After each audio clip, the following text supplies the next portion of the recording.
Amados irmãos e irmãs de jornada, namastê.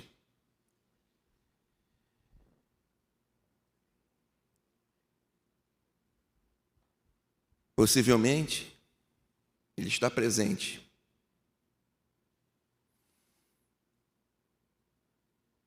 Peço permissão para esse Espírito para falar mais diretamente da história dele. É reconhecido não só no Brasil, mas também por trabalhar em toda a nossa esfera, em toda a humanidade.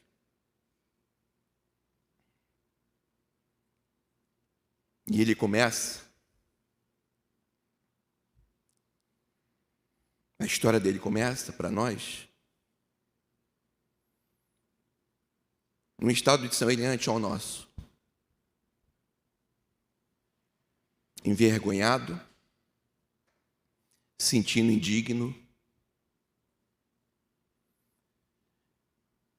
com a consciência perturbada,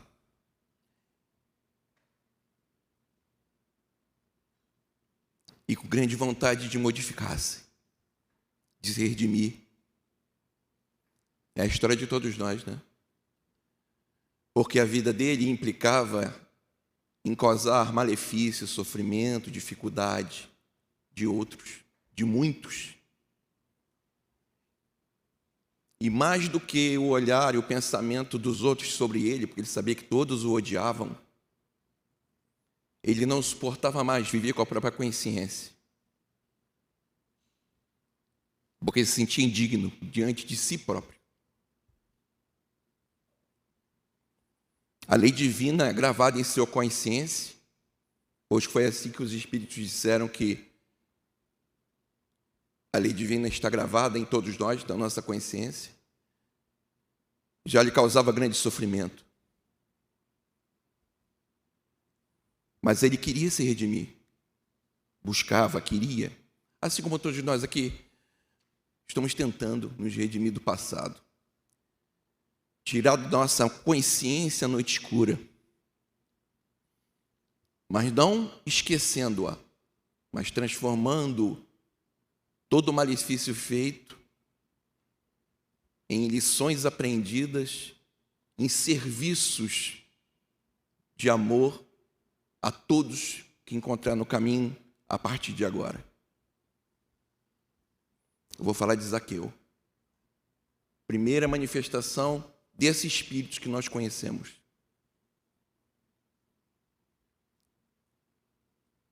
Zaqueu, cobrador de impostos, tinha uma vida material muito boa, muito, não lhe faltava nada, às custas de sofrimento de muitos. Pois muitos deixavam de ter o mínimo necessário em função de pagar-lhe impostos que ele cobrava em nome dos romanos. Ele trabalhava por um povo que subjugava o seu povo, os judeus, porque ele era judeu. Mas aquilo já estava insuportável em sua consciência.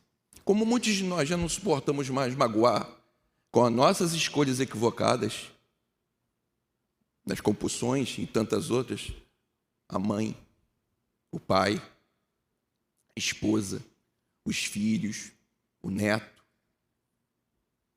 que sofrem junto conosco quando nós somos os compulsivos.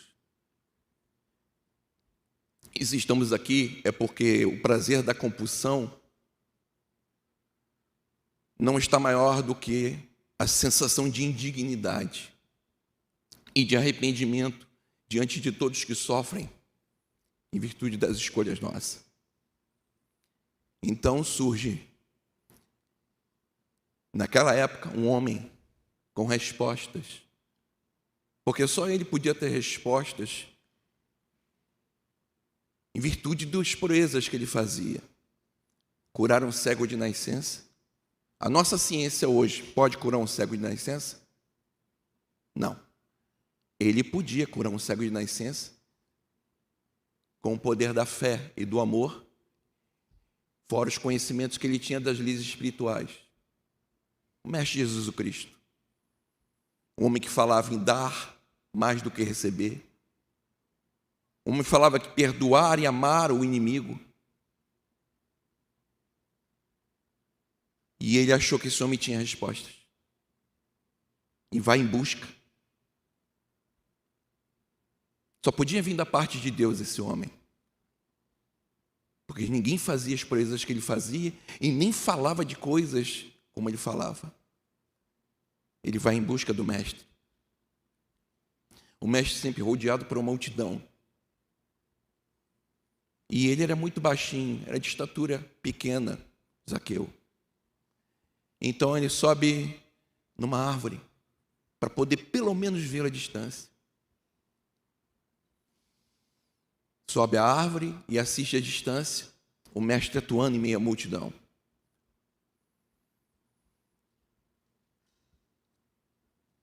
Ele não tem expectativas, a não ser de encontrar respostas para a condição sofrida de sua consciência, que não tinha nada a ver com o que os outros pensavam, estava além disso, mas como ele próprio se via. O mestre fala, e ele pacientemente em cima da árvore, à distância, escuta. Conta-nos a história. Jesus, que tinha uma sensibilidade que nós não podemos nem imaginar, à distância percebeu aquele homem em cima da árvore, atentamente olhando para ele. Sabia o que aquela consciência estava passando. Jesus via nos olhos da alma, né? Os olhos não são a janela da alma. Se nós que somos tão ignorantes e pequeninos conseguimos pensar dessa forma, imagine o Mestre Jesus, o Cristo do Pai, com a sensibilidade que tinha. Realmente para ele os olhos era mais do que a janela da alma. E ele viu naquelas pequenas janelas, em cima da árvore, a alma de Zaqueu, necessitada, sinceramente buscando a oportunidade da redenção. Assim que acaba a reunião, ele então se dirige à árvore.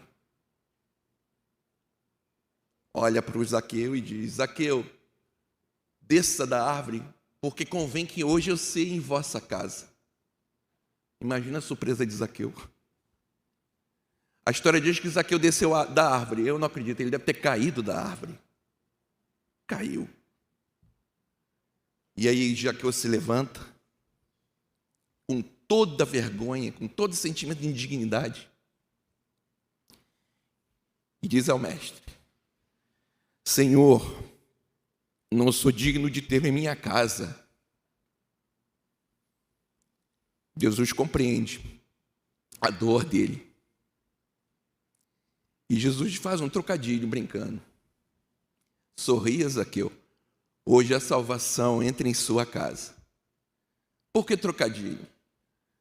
Jesus, que não é Jesus, é Jesus, significa Salvador.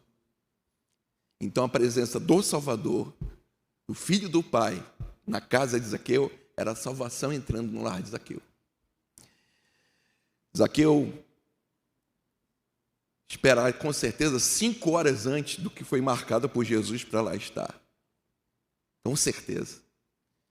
Quando Jesus chega, mais uma vez Zaqueu, eivado de sentimentos de culpa e de indignidade, diz a ele: Mestre, se eu tirei de alguém alguma coisa, eu prometo recompensá-lo com 4 vezes mais do que eu tirei.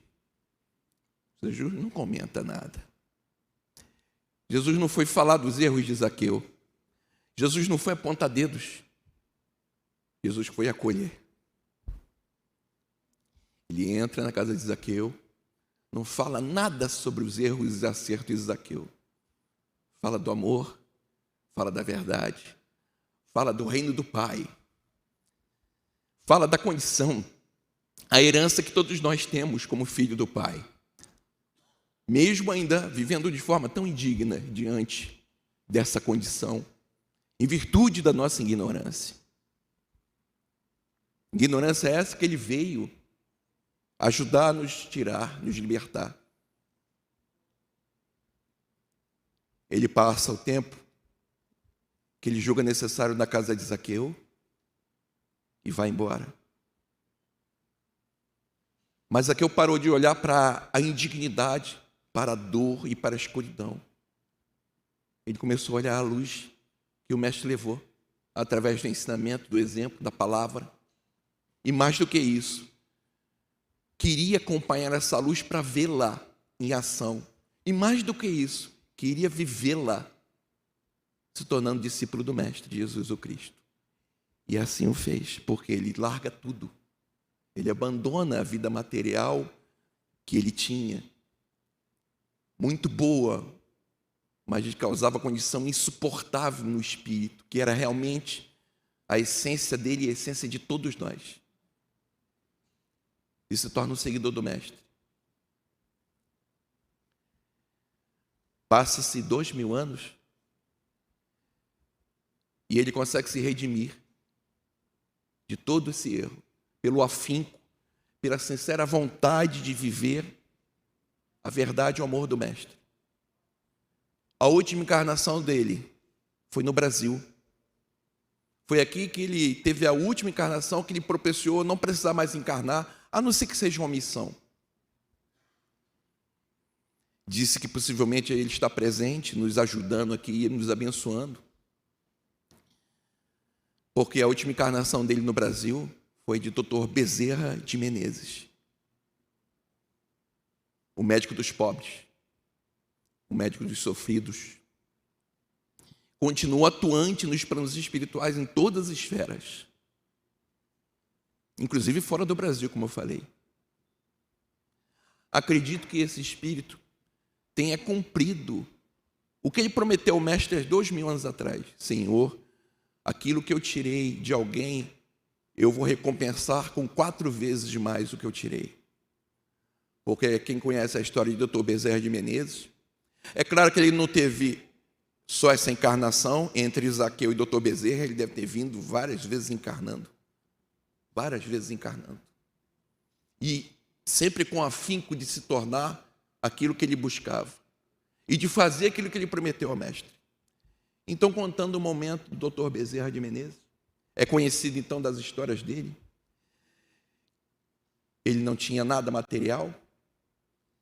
Ele, inclusive, desencarna em total miséria material, miséria. Os amigos espíritas é que se reúnem para que sua esposa e seus filhos possam ter uma vida digna. E ele não deixou de cumprir o que ele devia, tá? Ele fez o que devia, ele não faltou com a família, não. Estava previsto. Tanto é que a família não ficou desamparada. Todos eles tiveram amparo pelos amigos espíritos que se juntaram para dar dignidade à família. E conta-se então que, em um dos momentos que ele atende uma mulher, uma mãe desesperada, buscando atendimento para o filho, depois que ele passa a receita, ela olha e diz que não tem condições de comprar, porque muito mal pode se alimentar. O doutor Bezerra bota a mão nos bolsos, e claro, não tinha moeda, nunca teve, não sei nem por que ele botou a mão, ele sabia que não tinha. Mas talvez seja sido um reflexo. E quando ele tira a mão do bolso, ele vê o anel de grau dele. Instantaneamente ele tira o anel de grau, entrega a essa mãe. Ela fala que não pode aceitar aquilo, é o anel de formatura dele. Ele fala que aquele anel não tem valor nenhum para ele, se ele não puder salvar a vida desse menino. E ele entrega. Ela vai a uma farmácia próxima a esse consultório dele e entrega a receita ao farmacêutico. O farmacêutico pergunta se ela é cliente do Dr. Bezerra. Ela confirma. Ele então pergunta, já sabendo a resposta, se ela tinha o dinheiro para pagar o medicamento. Porque ele já tinha e apresenta na parede um montão de papel de clientes do Dr. Bezerra que compraram o medicamento fiado. E que ele, sabiamente, de coração, eu estou falando do farmacêutico, não negou. E ele fala que ele está tendo dificuldades financeiras na farmácia em função dos fiados que ele tem feito. Quando ela lembra do anel. E ela pega o anel, entrega a ele. O farmacêutico se surpreende. Possivelmente, não só o medicamento dessa criança foi pago, mas ele quitou a parede. Todos aqueles que estavam comprado fiado. Penso eu que o Dr. Bezerra de Menezes, Zaqueu, cumprindo o que prometeu ao mestre, encontrou a cada um de quem tenha tirado lá no passado e generosamente, com amor e com alegria, se redimiu, pagando 4 vezes mais. 2000 anos levou para ele se tornar um espírito puro, aquele que não precisa mais encarnar, aquele que se tornou cidadão do plano espiritual, efetivamente, porque nós ainda não somos cidadãos do espírito espiritual, do plano espiritual. Só o espírito puro é um cidadão do plano espiritual. Nós somos aqueles que, quando estamos no plano espiritual, estamos na erraticidade. Nós não temos destino ainda, porque não alcançamos o mérito de estar fixamente em algum plano espiritual, em virtude do nosso estado de ignorância ainda. Ele é um cidadão do plano espiritual. Eu acredito que para nós aqui, se sinceramente como ele estivermos arrependidos, sentindo indigno, não suportando mais as dores, as tristezas que causamos àqueles que nos amam, a gente também alcança o estado de espírito puro. Alguém aqui trabalha na Receita Federal, cobrando impostos? Então, acho que com menos de 2000 anos a gente consegue. Vamos pensar nisso. Somos todos Zaqueu agora. Façamos por onde alcançar a dignidade de sermos um trabalhador da Serra do Mestre, que a muitos servem, assim como agora aqui entre nós, Dr. Bezerra de Menezes. Namastê.